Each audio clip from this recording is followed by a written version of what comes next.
আমার এই ব্রাইডকে একেবারে পুতুলের মতো করে সাজিয়ে দিলাম। আসসালামু আলাইকুম everyone, this is Riya from glam artistry. আবারও চলে এলাম নতুন একটা ব্রাইডালের ব্লগ নিয়ে। এইটা আমার গতকালের ব্রাইড ছিল, আর মাশাল্লাহ আপু কিন্তু মেকআপ ছাড়াও খুবই সুন্দর, এটা কিন্তু নো ডাউট। দেন আমি আপুকে শুরুতেই জিজ্ঞেস করে ফেলি যে আপুর কোনো মেকআপ লুক নিয়ে চয়েস আছে কিনা। এই ব্রাইড আমাকে কি বলে জানেন, ওর কোনো রিকোয়ারমেন্টস নাই, জাস্ট একটাই চাওয়া, সেটা হচ্ছে কি ওর আই মেকআপটা একটু ইউনিক হতে হবে। তারপর আমি কাজ শুরু করে দেই এন্ড আমি ওকে বলে যে আমি আমার বেস্ট ট্রাই করবো, জাস্ট তুমি দেখো। আর এই ব্রাইডের সাথে আমরা অনেক বেশি দুষ্টামি করতেছিলাম। আপুর বিয়েটা কিন্তু অনেক বেশি ইন্টারেস্টিং ছিল, সো সেটা হচ্ছে কি যদিও আপু পারমিশন দেয় নাই বলার জন্য, এই জন্য আমি বলতে পারতেছি। যাই হোক, কথা বলতে বলতে এদিকে আমার ব্রাইডের আই মেকআপ শেষ এন্ড আই মেকআপটা খুবই পছন্দ করেছে আপু এন্ড আপুকে খুবই সুন্দর লাগতেছে। আপনাদের কেমন লাগছে অবশ্যই কিন্তু কমেন্ট করে জানাবেন। এই আই মেকআপের টিউটোরিয়ালটা আমি ভেরি সুন আপলোড করে দিব আপনাদের জন্য, যদি লাগে অবশ্যই কিন্তু কমেন্ট করবেন। আর দেখছেন এই মেয়েটার হাসি কত সুন্দর, মাশাআল্লাহ, গালে কিন্তু টোলও পড়ে। তারপর আমরা হেয়ার স্টাইল করতে বসাই দেই আপুকে, আর আপুর এই হেয়ার স্টাইলটা খুবই সুন্দর লাগছিল। আপুর ফেসের সাথে মনে হচ্ছিল একেবারে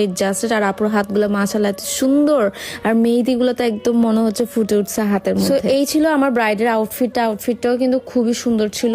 সো আপুর লেহেঙ্গাটা অনেক বেশি হেভি ছিল, আপু বলতেছে যে এটা মানে ক্যারি করতে ওনার কষ্ট হয়ে যাবে। আমরা কিন্তু এখন 7 ডেজ প্রফেশনাল ব্রাইডাল মেকআপের ক্লাস নিচ্ছি, এছাড়াও কিন্তু ফুল পার্লার কোর্স নিচ্ছি। আমি আপনাদেরকে জাস্ট কয়েকটা ভিডিও ক্লিপ অ্যাড করে দেখাই। এখানে টোটাল আমার 3 জন স্টুডেন্ট আছে যারা কিনা